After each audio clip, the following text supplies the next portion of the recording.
Fuera del ámbito religioso, la figura de Jesús ha suscitado y suscita todo tipo de controversia. Incluso no son pocos los que se cuestionan la existencia real de Jesús. El hecho de que los evangelios se escribieran bastantes años después de su muerte no ha contribuido precisamente a esclarecer el tema. Los evangelistas tuvieron que recurrir a tradiciones orales, adornaron esa imagen de Jesús con acontecimientos piadosos y trataron de ajustarlo a lo que los profetas, especialmente Miqueas, habían anunciado respecto al Mesías.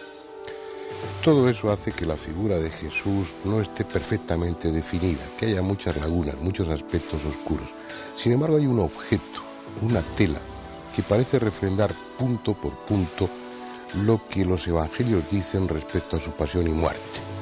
Me refiero a la conocida como sábana santa. Hoy vamos a ocuparnos de ese tema.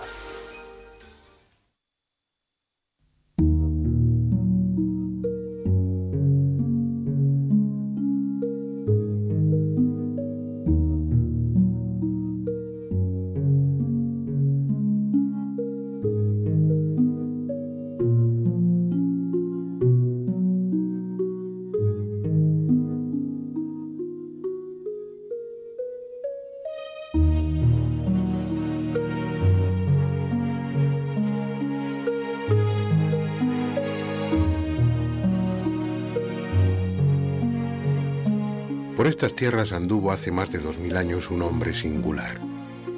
Su auténtica historia nos es desconocida, pese a lo mucho que se ha escrito sobre sus hechos y enseñanzas. Pero acaso no importe, porque aunque fue de carne y sangre, se ha convertido en arquetipo, en modelo de vida, y para los que en él creen, en esperanza de salvación.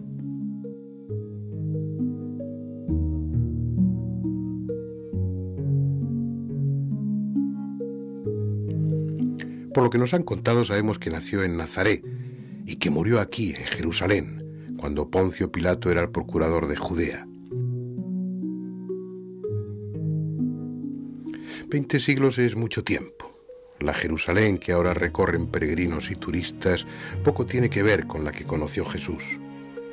La llamada Vía Dolorosa y tantos otros lugares que hoy visitan con veneración los creyentes, quizás valgan como referencia espiritual, como monumento conmemorativo.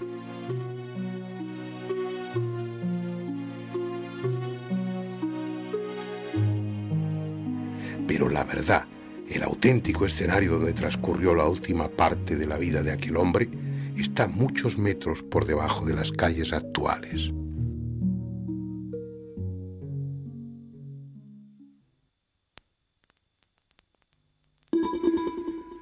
Es preciso entrar por el túnel que se abre a un extremo del Muro de las Lamentaciones y perderse por un laberinto subterráneo excavado entre ruinas de diferentes épocas.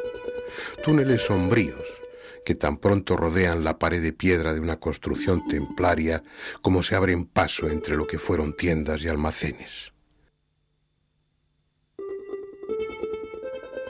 Un mundo enterrado en el que alternan angostos pasadizos con enormes salas abovedadas, cada vez más abajo, hasta encontrar el basamento del colosal muro que circundaba la plataforma donde se levantó el templo de Jerusalén.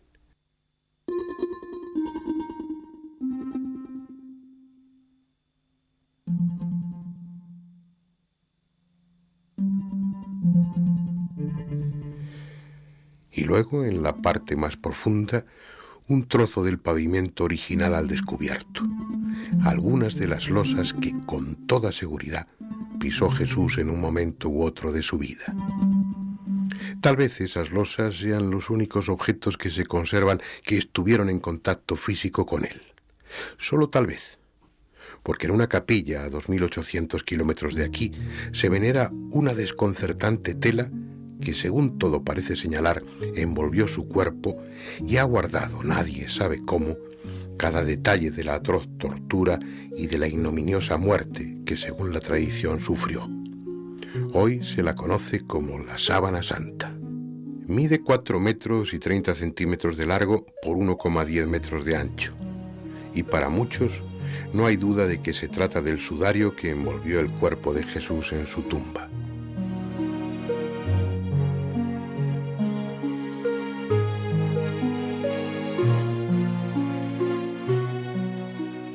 Cuando todo se hubo consumado y Jesús el Cristo estaba muerto, familiares y discípulos se hicieron cargo de su cadáver.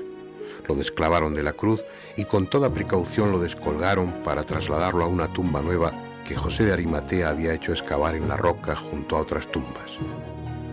Aunque con detalles contradictorios en su narración, los evangelistas coinciden en que al tercer día la piedra que cerraba la tumba estaba corrida y el cuerpo de Jesús había desaparecido.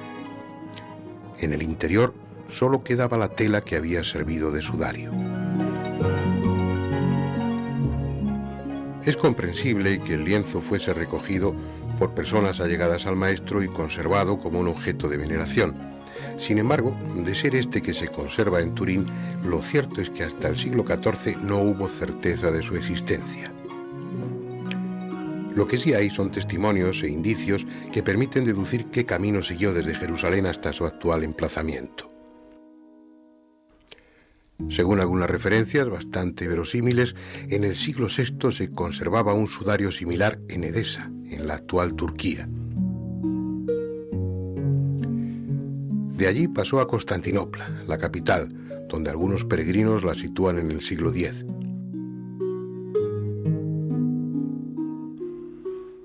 Durante las cruzadas, en el 1204, Constantinopla es conquistada y crónicas de la época afirman que el sudario fue requisado por Otón de la Roche, que se lo llevó a Francia. Ya con documentación bien contrastada, consta que en 1353 el lienzo era venerado en Lirey. 100 años más tarde, en 1453, el duque de Saboya la trasladó a Chambéry, donde fue objeto de culto hasta el año 1578, en que fue llevada a Turín, ciudad en la que desde entonces se conserva.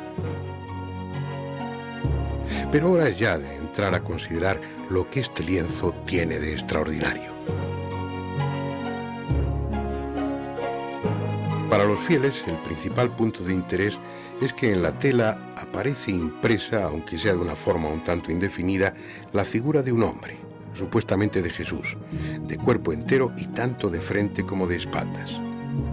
La razón de esa curiosa disposición de la imagen es que la larga tela recibía encima el cadáver y al mismo tiempo servía para cubrirlo, tal como se hacía entre los judíos hace 2000 años. Las manchas, si es que son tales, retratan el cuerpo de un hombre con trazas de haber sido sometido a tortura y que ha sangrado en algunos lugares. La observación de los detalles se ve dificultada por las quemaduras que sufrió el lienzo durante el incendio en 1532. En aquellos momentos estaba plegado y se quemó por un borde y una de las esquinas. Al desdoblarlo y extenderlo, la quemadura aparece multiplicada simétricamente a lo largo del lienzo. Un par de años después, las monjas clarisas trataron de reparar el daño con varios remiendos. Para evitar ese y otros riesgos, se conserva enrollado dentro de una lujosa urna, de la que solo se saca en señaladas ocasiones para extenderla sobre un bastidor y mostrarla a la veneración de los fieles. Fue durante una de esas ostensiones, la de 1898, cuando se le permitió al abogado Secondo Pía realizar varias fotografías del sudario. La sorpresa surgió cuando en su laboratorio reveló las placas. El rostro impreso en la sábana, que a simple vista tiene este aspecto, mostró su auténtico carácter en el negativo fotográfico. La misteriosa tela acababa de desvelar su secreto. Al invertirse lo claro y lo oscuro, apareció un rostro definido, real. El rostro de un hombre de cabello largo y barba con sereno semblante. En 1931 y 1934 se realizaron nuevas ostensiones de la sábana santa ante una enorme expectación. En esta ocasión fue un fotógrafo profesional, Giuseppe Henry, el encargado de tomar otras fotografías y verificar si aquella especie de milagro óptico de 1898 volvía a producirse. Y así fue. De nuevo en el negativo de las placas fotográficas volvió a aparecer el mismo rostro. No hay más que una explicación posible. Las manchas del sudario constituyen un negativo natural y es sólo al invertirse luz y sombra cuando puede verse la auténtica imagen. Algo imposible de concebir por un pintor antes de que se inventase la fotografía. Pero es que además no hubo pintor alguno. En esas manchas que retratan el cuerpo de un hombre por delante y de espaldas no hay rastro alguno de pintura. No existen ni siquiera indicios de pigmentos vegetales ni animales. Simplemente están ahí. Algo desconocido alteró la estructura de la tela para que esas manchas se formasen. Pese a esas extraordinarias características del sudario, tuvieron que pasar varias décadas antes de que se iniciara su investigación por los científicos.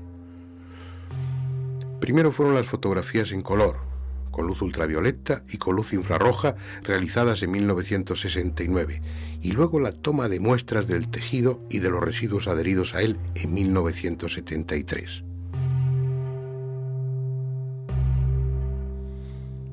La tela resultó ser una sarga de lino de las que se tejían hace 2000 años en los telares de Palmira, a unos 300 kilómetros de Jerusalén, y que se exportaban a todos los países del entorno. Una tela, pues, procedente de esa zona geográfica y de esa época.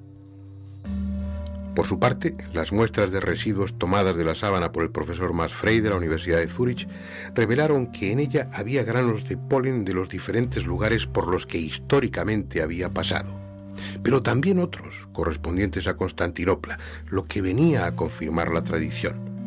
Y para que no quedara ninguna duda sobre su antigüedad y su origen, granos de polen procedentes de Israel.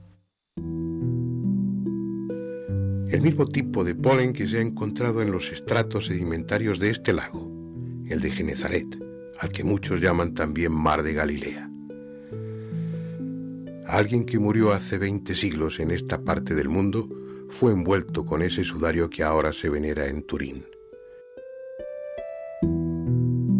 Un alguien que medía alrededor de 1,80 m y mostraba evidentes señales de haber sido torturado. Señales entre las que hay que incluir pequeñas heridas en la frente, múltiples latigazos, sobre todo en la espalda, y profundas heridas en las manos, en los pies y en un costado. Después veremos si hay más datos que permitan identificar a ese alguien.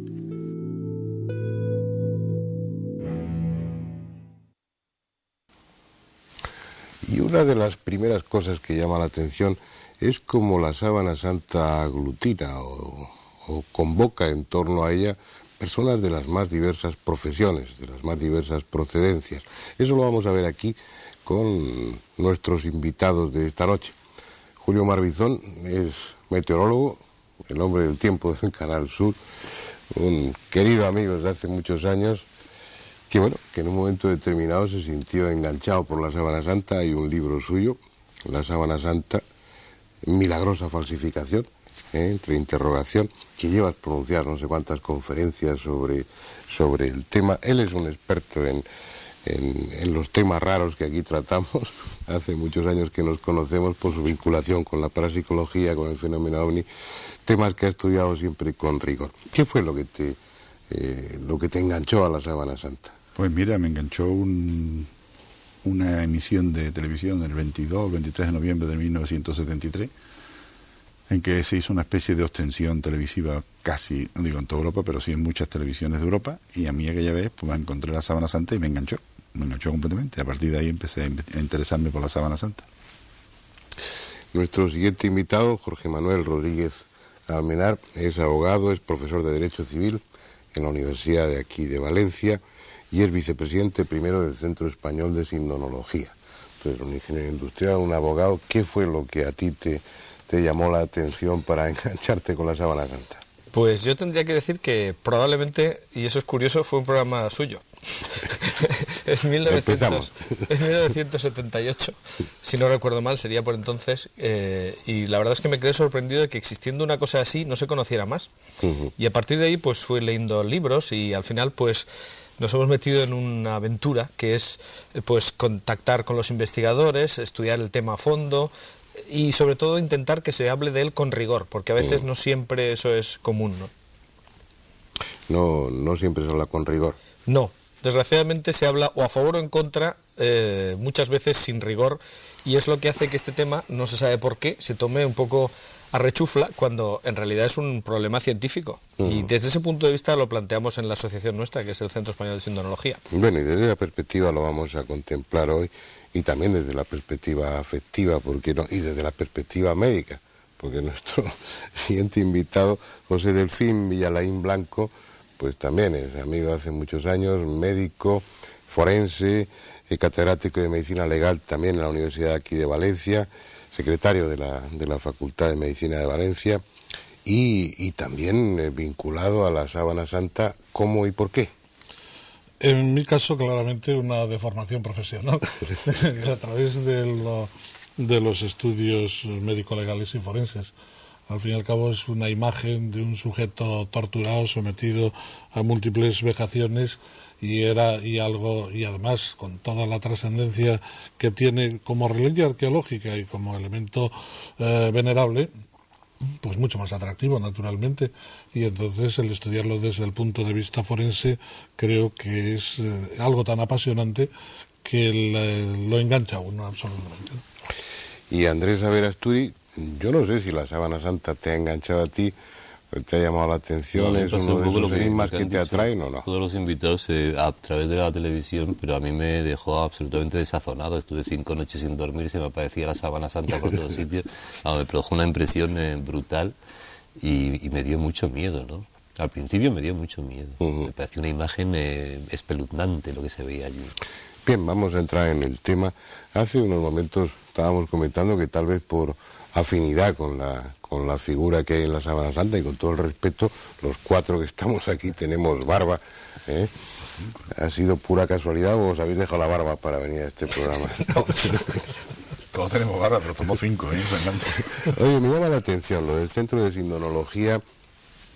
Tú eres el vicepresidente primero, Jorge, tú también estás en el... Sí, y tú también estás vinculado con él. Aquí Andrés y yo somos los únicos que no estamos vinculados con el Centro de Sindonología. Pero si nos admitís, pues lo estaremos. Para mí es un tema que la verdad es que me apasiona. ¿Por qué crear un Centro de Sindonología?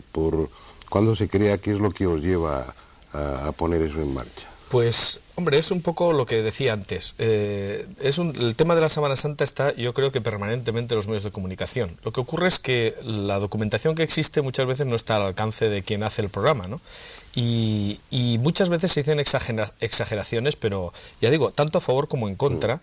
Y hay también un poco de intoxicaciones que muchas veces no son mala fe de quien escribe, sino simplemente que está repitiendo una noticia que ha leído mal, que no se ha desmentido. Entonces nuestra idea precisamente era, pues eso, poder aglutinar a tantísima gente que hay en España que tiene mucho interés y que, bueno, pues de esa manera se puede hacer que tengan acceso a los congresos especializados que haya, en su momento a la posibilidad de que haya investigaciones nuevas sobre el tema, investigar, que eso es una faceta muy importante de nuestra asociación, que tenemos un equipo de investigación que ha estado estudiando en los últimos 10 años el sudario de Oviedo, primero con absoluto sigilo y luego pues poco a poco sacando a la luz las conclusiones cuando ya son firmes, no antes de tiempo. En fin, todo eso se puede hacer cuando hay una pequeña infraestructura que es la nuestra. Tampoco somos una entidad pues muy grande, sino que tenemos varios centenares de socios, pero lo suficiente como para que efectivamente se puedan hacer ya bastantes cosas. Y el hecho de estar constituidos como un centro dedicado específicamente al tema de la Sábana Santa significa que recogéis también la información que en otros lugares del mundo se está produciendo por investigaciones de investigadores individuales o por cosas que se publican. Que esa es otra cosa que también hemos descubierto. A veces hay investigaciones a título personal de personas que no las ponen, precisamente no las exponen para que se cuestionen por otros, sino que simplemente mantienen su investigación y asumen sus propias conclusiones sin que haya un debate. Y eso es una cosa que es una lástima, ¿no? Porque a veces son ideas que son correctas, pero que lo que tiene que hacer un equipo multidisciplinar precisamente es contrastar sus opiniones, las investigaciones de cada uno con el resto de los miembros de su equipo. Eso nosotros hemos podido hacerlo y pensamos que lo que es una lástima es que no existan en otras latitudes, porque centros de sindonología hay muchos. En Estados Unidos, por ejemplo, hay 21. Pero tienen diversa índole. Algunos son de carácter religioso, otros se muestran solamente la devoción a la imagen, otros se plantean la investigación científica, pero claro, están pues eso, un poco descoordinados. Eso es lo que os iba a preguntar. Sí, las razones que mueven a interesarse en la Sábana Santa son exclusivamente religiosas o vuestra postura es al margen de la fe. Por ejemplo, Julio, yo sé que tú eres creyente, pero lo que te llevó a la Sábana Santa no fue la fe, sino la curiosidad. Pues por supuesto, yo no he mezclado la religión nunca ni la fe con la Sábana Santa, aunque posiblemente al final en mi libro sí me defino, ¿no? Pues me defino como creyente para que la gente sepa, así una forma de que la gente sepa quién eres, ¿no? Pero realmente yo no he tenido ninguna idea de investigar la Sábana Santa por la parte religiosa, sino por la parte científica. Es decir, era un misterio más. Yo creo que sigue siendo uno de los grandes misterios que nos quedan en el final del siglo y que está ahí y que hay que investigarlo. Y yo haría esa misma pregunta a Jorge y a José, si sois creyentes y si es la creencia lo que os lleva ahí a la sábana o no. Entonces, respecto a la primera pregunta, si somos creyentes, yo sí, pero mucho antes de que conociera el tema. Es decir, y de hecho pues hay grandes santos que no han conocido nada de la Sábana Santa y pues decir que no y al revés, ¿no? Es decir que hay gente que es todo lo contrario, que ni se plantea otras cosas y sin embargo pues la Sábana Santa le atrae desde ese punto de vista de un enigma que lo es y que además que es una cosa que se puede contar, medir y pesar. Es decir, que el problema es que se puede contar, medir y pesar, pero lo que se cuenta, se mide y se pesa no da un resultado coherente, ¿no? Es decir, que se sale de los parámetros habituales. Es decir, que hay una imagen... Sí, eso es lo que hace, supongo que más fascinante la Sábana Santa. Y en tu caso, José...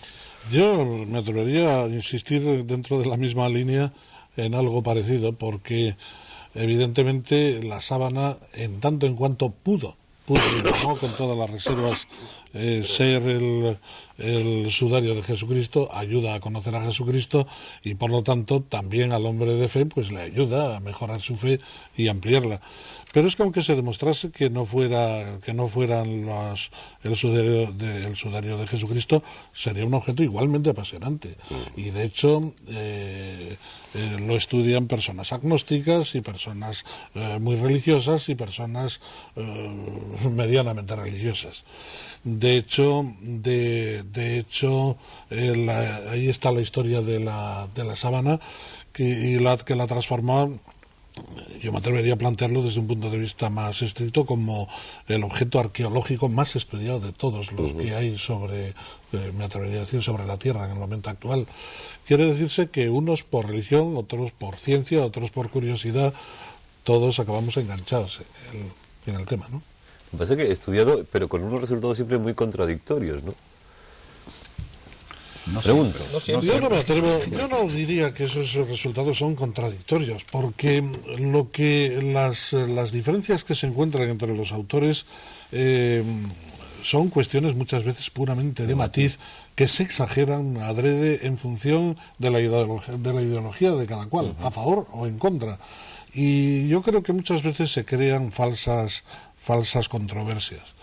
En un libro reciente que se ha publicado sobre la Sábana Santa hablaba el autor de la ley de la sábana, en el sentido de que este es el único objeto, precisamente por la impactación que tiene la figura de Jesucristo, que cuando se estudia una cuestión alguien la pone en duda, lo cual obliga a estudiarla más, nuevas dudas, nuevo estudio, y así continuamos y hace que sea, como decía antes, el objeto más estudiado desde el punto de vista como antigüedad, como objeto arqueológico o como objeto sagrado. Se puede citar aquí en esta mesa y con estos tres invitados el carbono 14, o casi mejor no digo ni pío. No, hay que citarlo precisamente para aclararlo.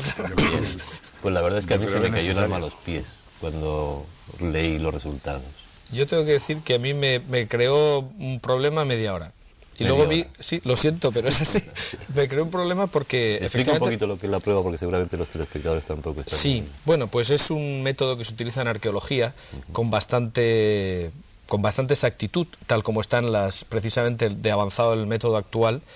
Y lo que ocurre es que se basa simplemente en la idea de que todos los seres vivos tienen carbono, lógicamente, y una pequeña parte de ese es carbono 14. Si no quieres extenderte mucho, en la segunda parte del documental yo lo explico. Muy bien, muy bien. Explico. Bueno, pues entonces simplemente se viene a determinar que si tienen más carbono 14, pues se entiende que es un objeto más reciente, y si tiene menos, pues se piensa que es un objeto más antiguo.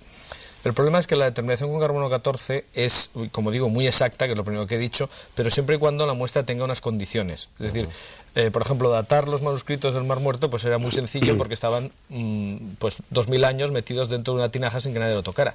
Ahora, datar con exactitud un objeto que lleva por lo menos desde que está en Francia, desde el siglo XIV, siendo tocado por las manos de todas las personas que hubieran pasado copias, porque copias pintadas a la Sábana Santa hay y han estado frotadas sobre el original, como ponen ellas mismas. En España hay más de, por lo menos 28 que yo recuerde ahora mismo, están pintadas y todas ellas ponen copia pasada por el original que está en Chambéry, en Turín, en fin. Pasada porque...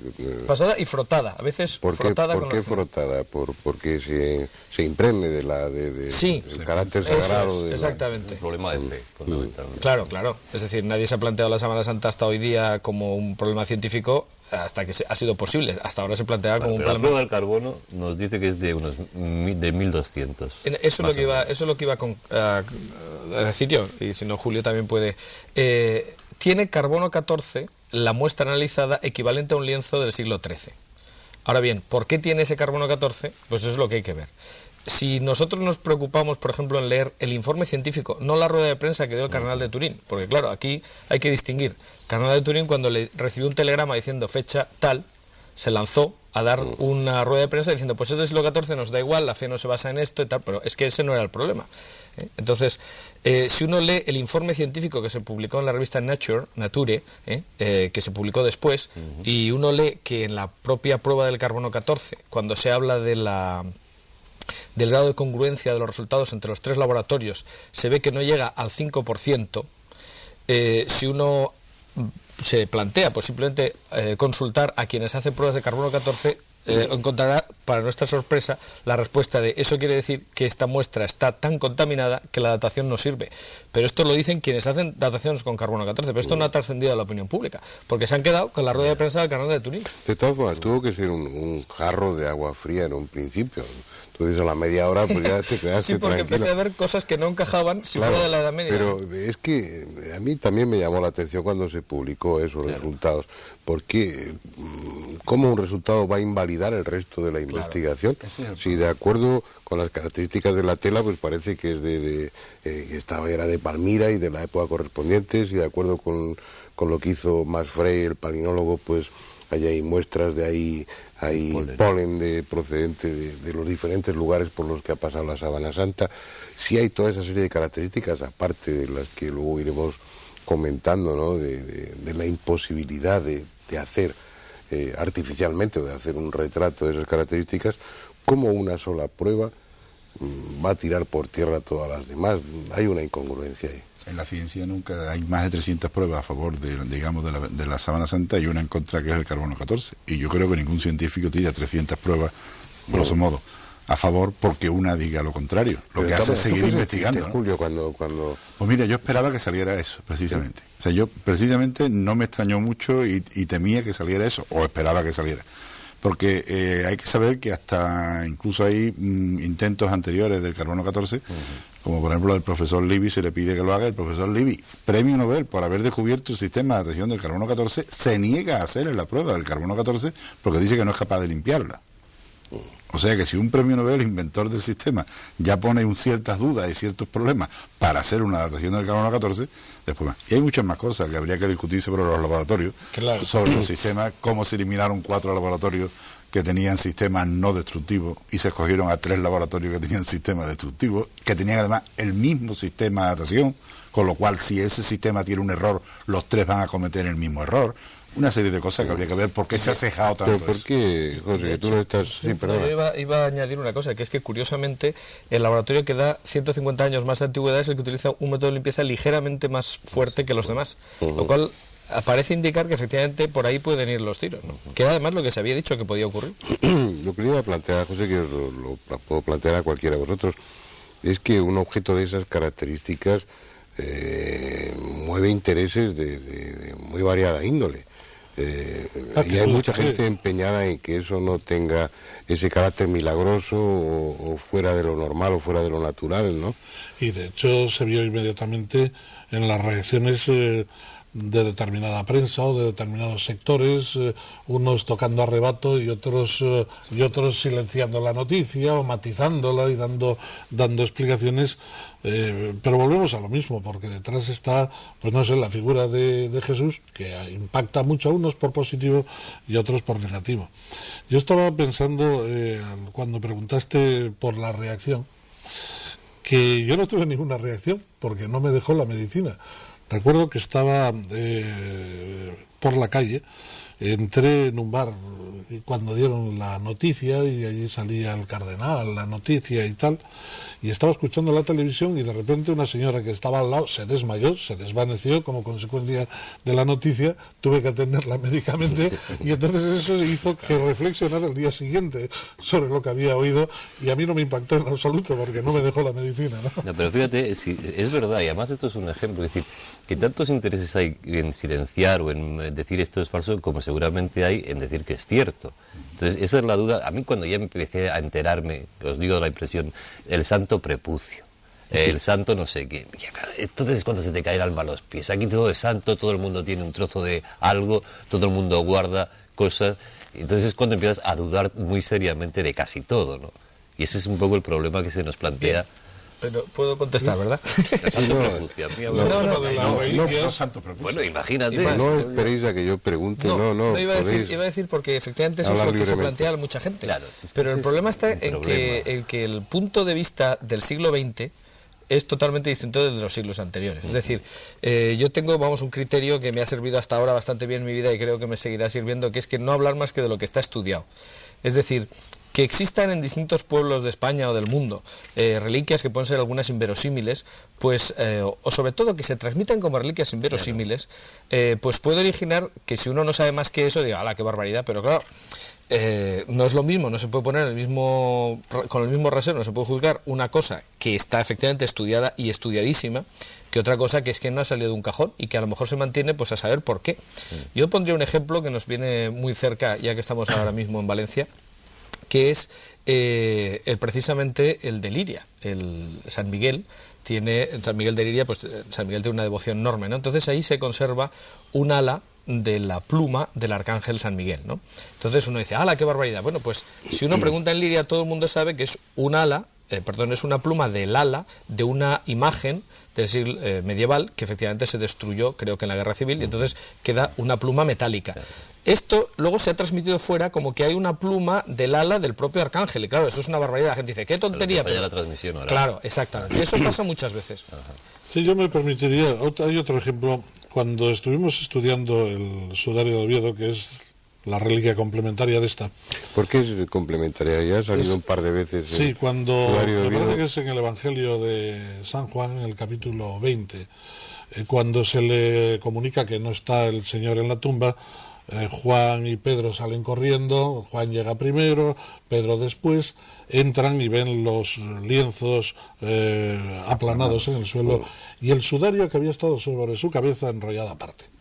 Quiere decirse que hay dos lienzos, o hay dos reliquias, o hay dos elementos complementarios porque pertenecieron al mismo cadáver y según la tradición este se encuentra en la Catedral de Oviedo y entonces el Centro Español de Sindonología organizó un equipo multidisciplinar para estudiar esto. Y a raíz de esto... ¿Y qué conclusiones el camarín, bueno, esto sería motivo para otra sesión semejante a esta, ¿no? Pues haremos otra. Si no te lo resumimos en un momento. Pero a lo que iba en relación a las reliquias, y ahí hay un relicario inmenso. Y a mí me sorprendió una reliquia que era leche de la Virgen María. Yo, por Dios, qué disparate, ¿no? Leche de la Virgen María, ¿quién se entretiene? Esto es un fraude. Pues no es un fraude, porque en la ampolla correspondiente hay un polvillo blanco. Cuando estuve, yo pensé que era un fraude, cuando estuve en Palestina resulta que hay una cueva donde la Virgen, según la tradición, daba de mamar al niño, es una cueva caliza blanca. Y los peregrinos lo que hacían era raspar la pared, coger polvillo de aquello y traerlo como reliquia de la cueva de la leche de la Virgen María. Claro, en la tradición oral y en la deformación lingüística, eso acabó siendo leche directa de la Virgen María, ¿no? Que deja de ser pues, despiste. Un fraude lleno de buena intención, pero un fraude. Estoy totalmente de acuerdo. Y esto es una cosa que se está haciendo y me parece muy bien por parte de la Iglesia el ir estudiando todas estas reliquias, determinando cuáles son ciertas, cuáles pueden ser ciertas, cuáles son falsas, para dejar. La reacción del obispo de Turín fue realmente lamentable, eso es cierto, ¿no? Porque fue como un tirar la toalla como entrada. ¿Me permitís un momento? Todavía con eso de la reliquia había un poquito más. Venga. Yo no me creo prácticamente ninguna de esas reliquias, te digo, no me creo ni los trozos de la cruz, había 27 cruces por lo menos que se caen. Y es más, habría uno que pensar hasta si se pudo un judío ser capaz de coger el lienzo funerario con el tabú que había. Luego tenía que ser posiblemente un discípulo no judío, que también lo había. Entonces, que hasta ese momento, hasta eso nos podía plantear duda, decir, bueno, pues no me puedo creer que esto haya durado, si no fuera por la ciencia. Es decir, que a todo eso le apoya la ciencia. Dice que la ciencia, después, estudiando esto, nos dice que es posible que fuera. Y eso es lo que a mí me inclina. ¿Me explico? No, sí, ese es el problema, pero la ciencia lo que dice es que ahí estuvo un cuerpo que dejó impregnada. ¿Ese cuerpo corresponde a Jesucristo? Los puntos que hay sobre ese cuerpo, sobre ese lienzo, las cosas que hay, los pólenes, las imágenes de algunas hojas de unas plantas, de algunas flores que han quedado de Jerusalén, que son autóctonas de Jerusalén de aquella época, todo eso aparece ahí. Luego entonces tiene una serie de datos ahí que están... Quitando el tema del carbono 14 que lo habéis explicado, es de esa época. Antes de que sigáis, explícame la reacción del obispo de Turín. El obispo dijo pues lo típico, dice que les daba igual, que esto es una cuestión de fe, entonces marginó el informe de esto, no lo valoró o lo valoró excesivamente al no valorarlo. Y entonces nos dejó a todos con 2 palmos de nariz. Bueno. Me da igual que sea verdad o mentira, me da igual lo que diga el carbono 14, yo me creo, yo sigo en lo mío. Es una postura muy típica muchas veces de la Iglesia, ¿no? Y por eso también Luigi Gonella dice detrás, el asesor científico del cardenal dice detrás, posiblemente este informe nos data en el lienzo, pero no es capaz de explicarnos la formación de la imagen. Claro, es que esa es otra historia. Eso es, además es que curiosamente el comunicado oficial del arzobispado de Turín, que yo no vi reflejado más que en La Vanguardia, la verdad es que tengo que decir que en toda la prensa española no lo vi copiado en ningún sitio, y solamente La Vanguardia lo daba completo, decía entre otras cosas eso, es decir, que la imagen, la formación de la imagen es un problema sin explicación. Lo que ocurre es que yo creo que lo que fue peor fue precisamente la intervención en la rueda de prensa del cardenal de Turín, porque llegó a decir, se le calentó la boca y llegó a decir, porque nos da igual absolutamente que sea o que no sea, tal y cual. Entonces, claro, bueno, sí, pero, en fin, es que como uno hace una encuesta, es como si uno hiciera una encuesta y no pusiera la ficha técnica. Es decir, tú puedes salir a la calle, preguntar a 10 personas, todas están a favor, todas están en contra. Un error de comunicación, de la ciencia y la comunicación. El problema que planteas es que es un problema, yo entiendo, insoluble. Y yo creo que jamás se podrá probar que el lienzo de este que estamos estudiando fue el que envolvió necesaria y exclusivamente el cuerpo de Jesucristo. Porque para esto habría que entrar en un proceso de identificación jurídico-policial. Entonces habría que encontrar la huella dactilar conocida de Jesucristo que se compare con la huella dactilar que existe en la sábana. Y esto, pues tampoco, porque encontramos el ADN de la sábana, bien, se obtiene un espectro de ADN, ¿y qué? ¿Con qué lo comparamos? Claro, por lo tanto, no tenemos el ADN de Jesucristo ni ninguna reliquia cierta. Porque hay lo que es la imagen en sí, no se sabe cómo está formada, pero sí hay manchas de sangre y de suero. ¿Cómo está formada? Sí que se sabe, ¿no? Pero luego y hay manchas de sangre y de suero. Las de sangre y suero, ¿qué reflejan? Y lo que reflejan pues es el tormento y las lesiones. Pero es una sangre normal, es una sangre convencional, que coincide con todo lo que los evangelios relatan. Pero esto demuestra que es de Jesucristo. Hombre, pues el relato evangélico es muy peculiar porque es una manera de tortura muy atípica, ¿eh? Claro. Y que coincida todo esto pues hace que casi lo señale con el dedo. Pero falta ese casi, y volvemos a lo mismo. ¿Podremos demostrarlo 100%? No. Podremos acercarnos mucho. Tú señalabas, hay 300 datos a favor y 1 en contra. Quiere decir que muy posiblemente lo sea, pero el llegar a la afirmación rotunda y con absoluta seguridad es imposible, porque en el momento actual no hay ninguna reliquia cierta de no hay nada que se pueda comparar con... Claro. Entonces... Tomando también, por ejemplo, la referencia que decíamos, en el sudario de Oviedo hay sangre, sí, es sangre humana, sí, sangre del grupo AB, sí, como la de Turín, con manchas semejantes, comparables, superponibles, que son calco una de otra. Pues sí, pero ¿eso demuestra que pertenece a Jesucristo? No, pertenece a que estuvo sobre el mismo cuerpo. Y punto. Ya, bueno, lo que pasa es que es unir sumando y, bueno, al final 2 y 2 tienen que ser 4. Claro. Si vas reuniendo, bueno, no, a lo mejor no la de Jesús, pero resulta que corresponde a hace unos 2000 años. Tiene toda una serie de características que la identifican con ese lugar y con esa época. Y luego tú como forense, porque me imagino que habrás estudiado a fondo esos aspectos de la sábana, es que se ajusta punto por punto a la descripción que... Yo me atrevería a añadir otra cosa, sí. Si en lugar de tratarse de Jesucristo se tratara de Cleopatra o de Napoleón o de Julio César, en este momento todos dábamos por hecho que era el sudario de estos personajes, pero está Jesucristo detrás y con él naturalmente todas las implicaciones que arrastra, y que hace que los que estén a favor sigan estando a favor y los que estén en contra pues sigan buscando argumentaciones en contra. Ya, hombre, pero crucificados en aquella época hubo muchos.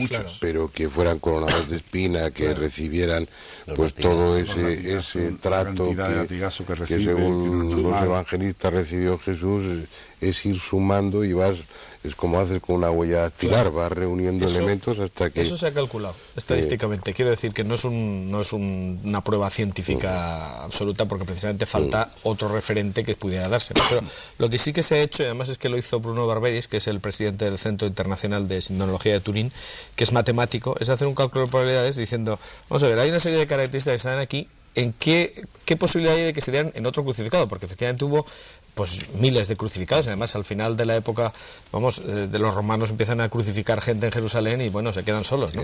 Pero ¿cuántos de ellos tuvieron un tormento exactamente igual? Empezando porque está enterrado. O sea, es que un crucificado no se enterraba, y menos en una sábana como con esas características, ¿no? Pero empezando por ahí, pues todo, es decir, coronado de espinas, pues... Entonces, calculando, por ejemplo, de cuántos fueron enterrados. Esto ya digo que por eso no es científico puramente, porque es un cálculo... Por ejemplo, pues 1 de cada 2. ¿Cuántos de estos serían coronados de espina? Claro. 1 de cada 10. Hace falta más fe para no creer que para creer, según las pruebas. Pero ¿por qué solo nos queda eso de la vida de Jesús? Eso es lo que a mí me sorprende. ¿Por qué no queda la túnica que se repartieron según las Ahí sí que radicalmente discrepo. A ver. Porque quedan muchas reliquias. Por ejemplo, estamos hablando del sudario de Oviedo, y hay otra que se está empezando a analizar. Ahí están las túnicas los ropajes que según la tradición llevó Jesucristo. Ahí está la túnica de Alirey, la de Argentel, que hay que estudiar también. Existen pues no sé, clavos, espinas, la propia cruz, toda una parafernalia de reliquias reales y falsas que hay que estudiar naturalmente, y es que el estudio ha comenzado ahora.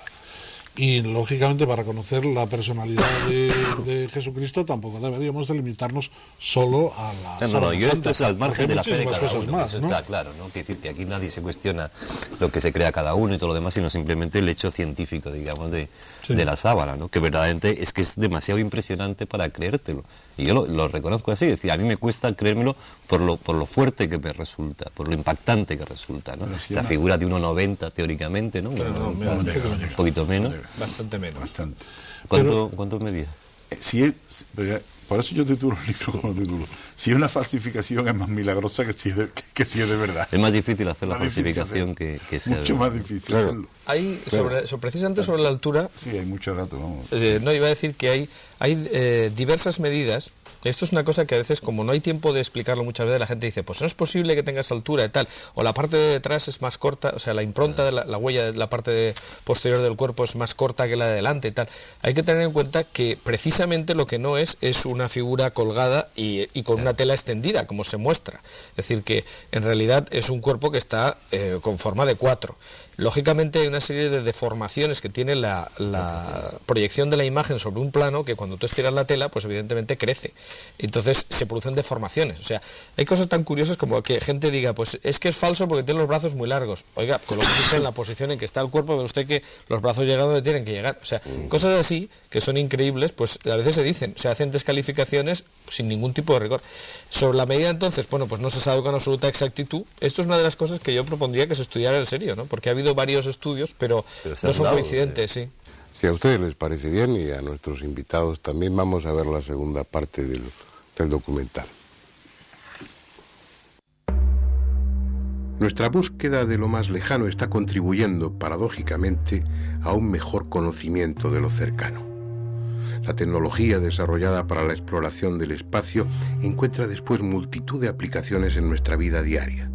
Algunas de ellas en el campo de la paleontología, de la arqueología y de todo cuanto tiene que ver con el pasado. También la Sábana Santa se ha visto beneficiada de esos avances técnicos. El mismo sistema que se utilizó para estudiar las imágenes que llegaron de Marte durante el proyecto Vikingo se aplicó con fotografías del sudario. Un analizador de imagen VP8 permitió a dos jóvenes investigadores de la Academia de las Fuerzas Aéreas de Colorado Springs, Eric Jumper y John Jackson, con la colaboración de otros colegas, demostrar que las manchas que aparecen en la tela no se produjeron por contacto, sino en función de la distancia del tejido a las distintas partes del cuerpo que tenía debajo. Es decir, el carácter de esas manchas, que en realidad no son tales, sino una especie de chamuscamiento, es tridimensional. Algo que no solo abre una incógnita aún más desconcertante sobre la causa que produjo esos cambios de coloración en la tela, sino que además ha permitido reconstruir a través de ordenadores la imagen corpórea, en relieve, del cadáver que estuvo envuelto por el sudario. Hace 2000 años hubo un hombre que, según la tradición recogida por los evangelistas, fue preso, sometido a todo tipo de vejaciones, golpeado, azotado, coronado de espinas y luego clavado en una cruz. Esa tela, la síndone, más conocida como la Sábana Santa, conserva en sus extrañas manchas las huellas de todas y cada una de las agresiones que esa tradición describe. Fue azotado, y en el lienzo han quedado recogidas las señales de numerosos latigazos. En la espalda pueden contarse más de 100.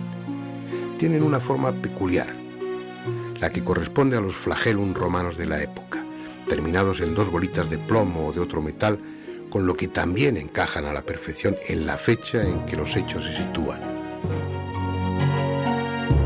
Fue coronado de espinas, y en la tela han quedado las señales dejadas por numerosos regueros de sangre en la frente y sobre todo en la nuca, correspondientes a múltiples pequeñas perforaciones en la piel y cuero cabelludo. Y fue crucificado. Tal vez sea esta la imagen más conocida de Jesús, su representación habitual, 1000 veces repetida en todas las épocas y en todos los estilos, y siempre con el mismo error: sendos clavos que atraviesan las palmas de sus manos. Algo piadosamente aceptado, pero anatómicamente imposible. En esa posición, sin otra resistencia que los músculos y la piel, las manos se desgarrarían hasta desprenderse del madero. El único lugar lógico para clavar los clavos es en la muñeca, entre los huesos del carpo, en el llamado punto de Destot, lo que impediría el desgarramiento. Exactamente en el mismo lugar donde aparece la mancha de sangre en la mano que, superponiéndose a la otra, quedó impresa en el lienzo. Otra incomprensible coincidencia, a no ser que la tela sea lo que dicen que es. Solo hay un argumento en contra de su autenticidad, solo uno. Sin embargo, para los escépticos es más que suficiente. Ese argumento es el resultado de la datación por el carbono 14 que se hizo con pequeños trozos de la tela en 1988. El El carbono 14 es un isótopo de carbono que se forma en las capas altas de la atmósfera y está presente en el aire, en el agua, en las rocas. Los seres vivos, desde los microbios hasta las plantas y los animales, lo estamos incorporando a nuestro organismo durante toda la vida.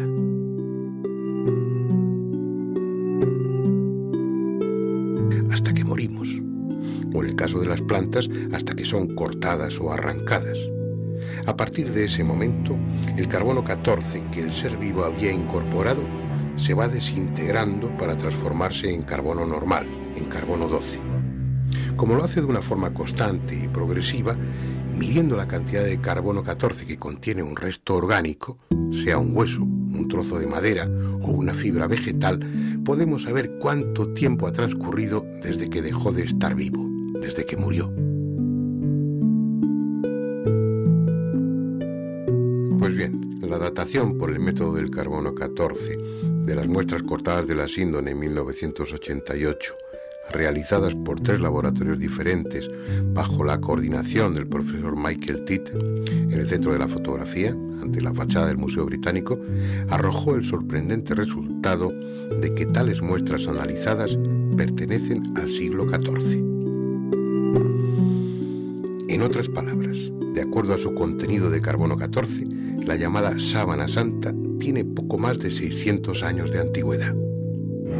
La cuestión es que esa prueba, por muy científica que sea y por muy tranquilos que deje a los escépticos, no invalida al resto de pruebas igualmente científicas, igualmente rigurosas, que avalan el carácter extraordinario del lienzo.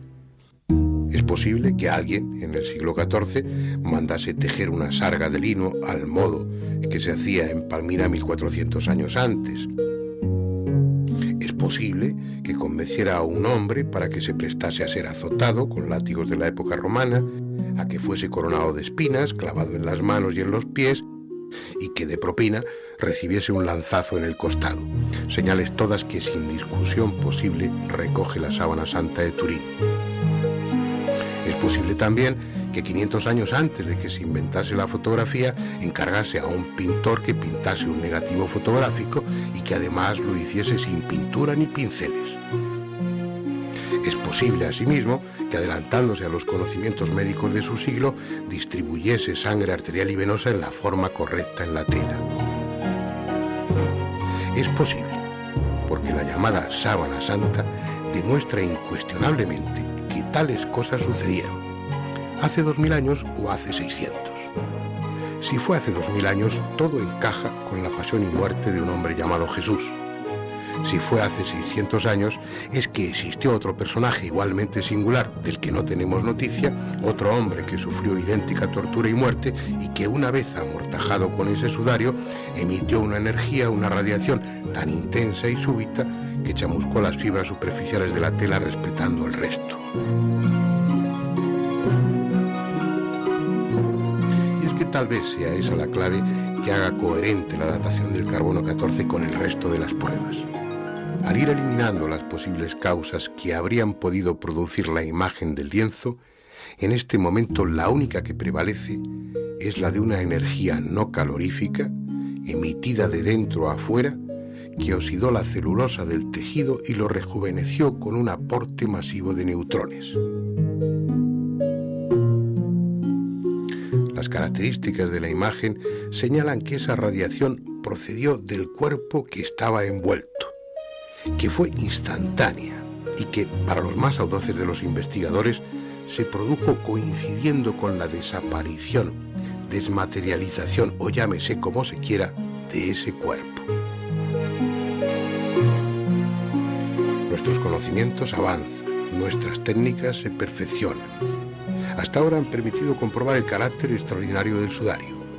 Dentro de unos años, probablemente nos permitan saber qué fue exactamente lo que sucedió con el cadáver que envolvía.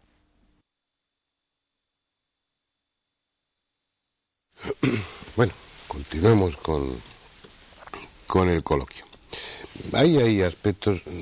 Una cosa que me llama la atención, que es que no veo publicado o no se alude con la frecuencia que yo imaginaría o que pienso que debiera hacerse a un trabajo en Montpellier, me parece, de Jean-Baptiste Renaud. Yo lo publiqué en una revista que dirigí hace años, en Espacio y Tiempo, que me parece que eso me lo mandó la agencia Europa Today o algún... Y este hombre había hecho una prueba, porque uno de los problemas, que no ha salido en la primera parte, pero bueno, ya se comenta en el documental, es que no son manchas, no es pintura, no se sabe realmente cómo se ha producido esa imagen.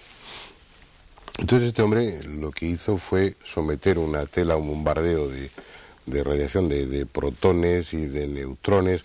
El hombre hizo una serie de cálculos de tal manera que con un bombardeo de protones y neutrones conseguía una oxidación de la celulosa que daba ese color al lienzo, y al mismo tiempo el bombardeo de neutrones lo que hacía era rejuvenecer la tela. Es decir, si tal como sostenían los ingenieros, esos colaboradores de la NASA, los primeros que hablaban de la tridimensionalidad, me parece, de la imagen, sugerían que esa imagen se formó estando el cuerpo levitando. Yo no sé hasta qué punto eso es defendible o no, pero... No hace falta que levite. No hace falta que levite. Pero sí que se formó por una brusca emisión de energía. Esa es la teoría que se mantuvo en los años 70, efectivamente, por el equipo Sturp, que fue el que investigó la naturaleza de la imagen, ¿no? Estos científicos, que la gente llama de la NASA, porque algunos efectivamente pertenecían a la colaboraban NASA, lo que hicieron fue ir descartando otras posibilidades, y efectivamente plantearon la posibilidad de que algún tipo de radiación pudiera producir una imagen semejante a la de la síndrome. Esto es lo que hizo Jean-Baptiste Renaud que en Montpellier, pero hay que tener en cuenta que, claro, no con un cadáver. Es decir, lo que ha hecho simplemente son unos circulitos. Entonces, claro, ante eso, pues siempre se puede plantear qué es la contra, ¿no? Y por qué tiene que haber aquí una emisión de neutrones, ¿no? Hombre, porque lo que tiene que haber es una emisión de algo. La imagen se formó de alguna manera. Y si no está pintada, no son manchas de sudor, no son...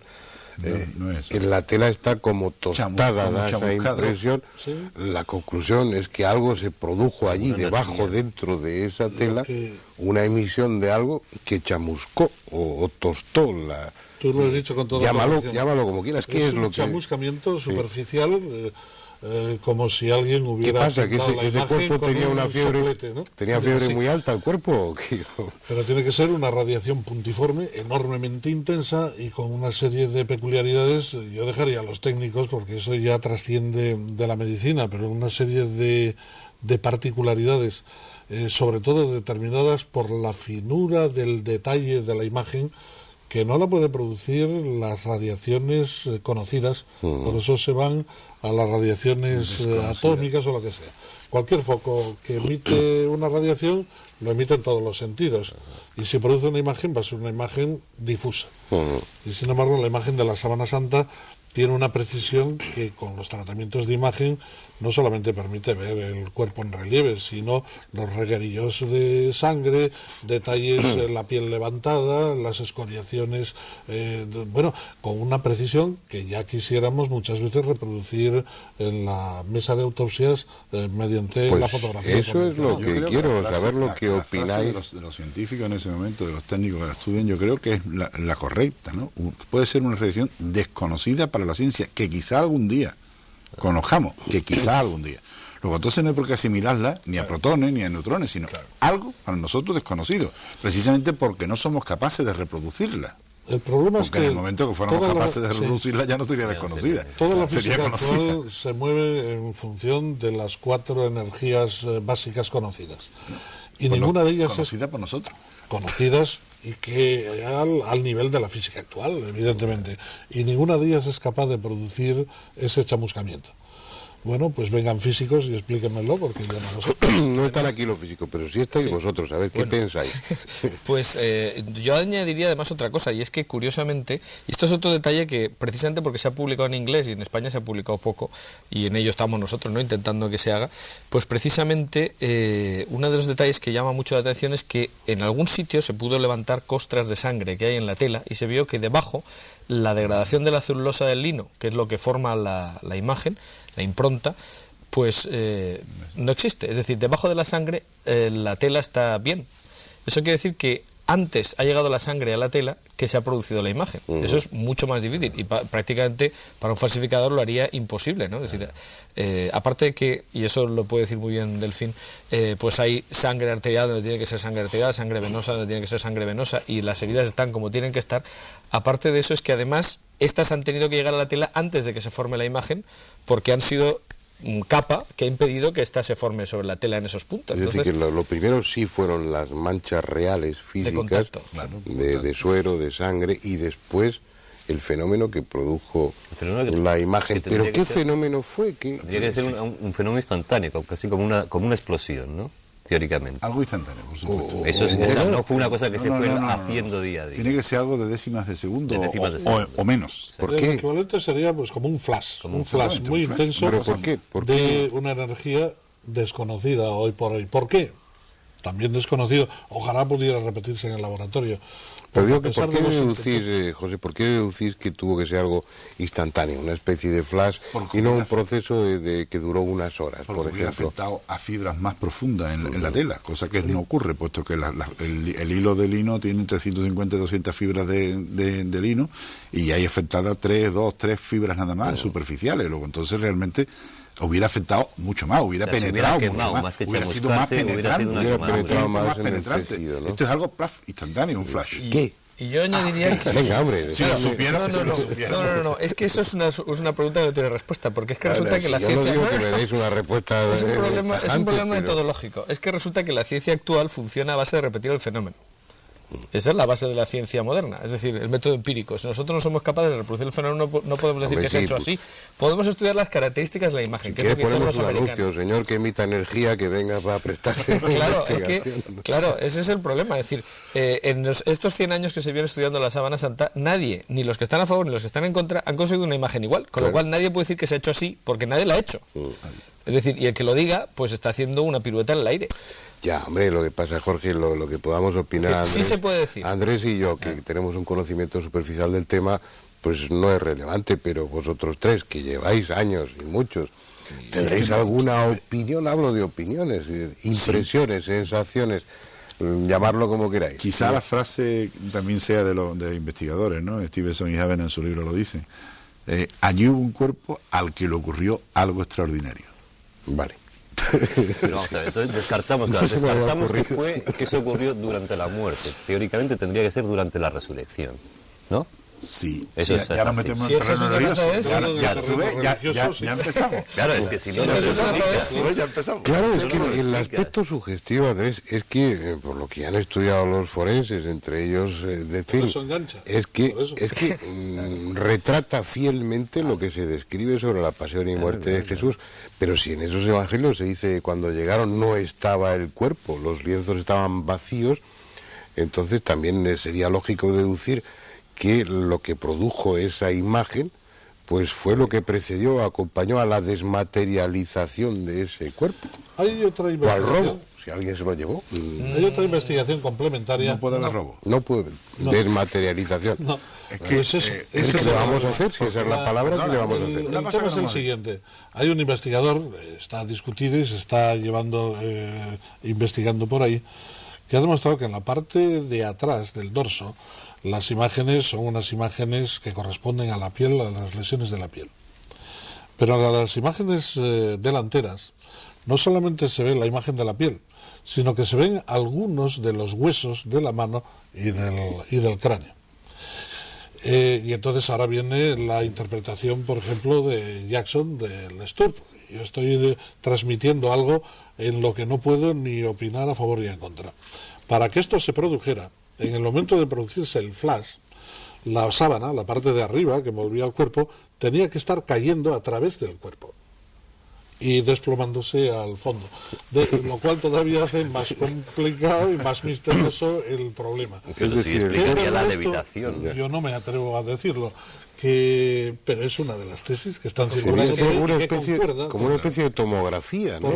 Por lo pronto, entonces se produce el flash y en ese flash, al no tener consistencia el cuerpo, la sábana cae, atraviesa el cuerpo y aparecen imágenes de la piel y de los huesecillos de la mano, del maxilar y de los dientes del además, esa teoría lo que tiene es una ventaja, y es que explica la ausencia de laterales. Es decir, llama mucho la atención, y a veces he dicho como argumento en contra que es lo que pasa siempre, ¿no? Es decir, pues esto no encaja, y entonces empieza a estudiar más. Curiosamente, efectivamente, solo aparece la parte anterior y la parte posterior del cuerpo. Sin embargo, las manchas de sangre no son solo las de la parte anterior y posterior. O sea, si uno, ahora sería muy bueno poder tener aquí una imagen y poderla señalar, pero si uno se fija, en uno de los brazos hay un relieve que sale hacia afuera, en la huella, ¿no? En la impronta. Si envolvemos la tela, para que esa sangre salga así, corresponde justo a este punto, que es el donde se coagula parcialmente la sangre que corre por el brazo estando clavado hacia arriba, ¿no? Entonces, esta mancha de sangre nos muestra que la tela sí estaba sujetando los laterales, y sin embargo, porque se ha tenido que llegar ahí por contacto, sin embargo no está la imagen del cuerpo del lateral, es decir, solamente está las manchas de sangre y luego la impronta anterior y posterior. Esta teoría, claro, Esa es por ahí va un poco la idea de, esta teoría explicaría esto, que no tiene explicación. Y lo de robar el cuerpo que tú decías, que digo, es bastante difícil porque hay un problema. Hemos dicho que las manchas de sangre se producen antes de la imagen. Se secan y se pegan al cuerpo. Y no están rotas. Eso lo sabe un médico mejor que yo. Presentan una nitidez perfecta. Si tú separas una tela con una mancha de sangre de un cuerpo, eso se resquebraja, se rompe, pierde su forma, su nitidez. Allí no la pierde. ¿Y dentro de la investigación en qué punto estáis ahora mismo? ¿Vosotros como asociación o cómo está en la investigación? Es decir, ¿cuánto queda por descubrir o ya no se va a descubrir nada más? No sabemos, porque, quiero decir, nosotros como investigadores, o sea, la parte investigadora del centro, evidentemente se ha dedicado a estudiar el sudario de Oviedo, que es la reliquia que hemos tenido a mano. De la sábana santa directamente no se ha estudiado nada desde 1978, que fue la investigación de los norteamericanos. Entonces, se ha dicho por parte de la Santa Sede, que es ahora, entonces no era en el año 78, pero ahora sí es la propietaria, que en el año 2000 puede que haya nuevas investigaciones. Quieren que se haga con un cierto rigor. Nosotros estaríamos encantados de que así fuera, ¿no? Porque a veces, ya digo que en estos últimos 20 años hay opiniones, pero que no están contrastadas porque no se han visto la tela directamente, ¿no? Entonces, algunas de estas teorías quizás se pueda avanzar en su naturaleza o en su explicación, o se puedan confirmar o descartar viendo pues esos mismos efectos sobre la tela, ¿no? Es posible pero después que... de la prueba del carbono 14, ¿tú crees que las autoridades de Turín, sobre todo, van a dar bueno, su permiso? hay un compromiso público de que sí, ya veremos. Sería fascinante, claro, estudiarlo.